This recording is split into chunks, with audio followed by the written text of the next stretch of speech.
Screen recording করার আগে আপনার গেমের হাই আলট্রা গ্রাফিক্সটি অন করে নেবেন। আপনি সর্বপ্রথম ক্যাপকাটে ঢুকবেন। আপনি যে ভিডিও কি এডিট করতে চান সিলেক্ট করে নেবেন। অ্যাডজাস্টটি সিলেক্ট করে নেবেন। ব্রাইটনেস 5, কন্ট্রাস্ট 50, স্যাচুরেশন 50, ব্রিলিয়েন্স ফুল মাইনাস, শার্পেন ফুল প্লাস। ভিডিও ইফেক্টের মধ্যে যাবেন, সার্চ বারে লিখবেন ইডিজি গ্লো। ইডিজি গ্লোকে -10 করে দিবেন।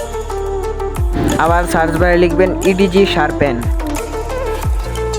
ব্লারকে ফুল মাইনাস করে দিবেন এবং শার্পেনকে 50 করে দিবেন, সাইজকে 30 করে দিবেন এবং ভিডিও 2K HD করে এক্সপোর্টিং দিয়ে দিবেন।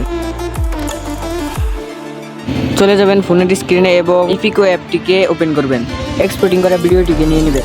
কন্ট্রাস্ট 10, শার্পেন 100, স্ট্রাকচার 100, স্যাচুরেশন 6 করে ভিডিওটিকে এক্সপোর্টিং করে নেবেন। আবার ভিডিওটিকে সিলেক্ট করে নেবেন। আবার অ্যাডজাস্টে চলে যাবেন, শার্পেনকে 80 করে দিবেন, স্ট্রাকচারকে 90 করে দিবেন। আবার ভিডিওকে এক্সপোর্টিং করে দিবেন। আবার এক্সপোর্টিং দেওয়া ভিডিওটিকে সিলেক্ট করে নেবেন। শার্পেনকে 30 করে দিবেন, স্ট্রাকচারকে 50 করে দিবেন। আবার ভিডিওটিকে এক্সপোর্টিং করে দিবেন।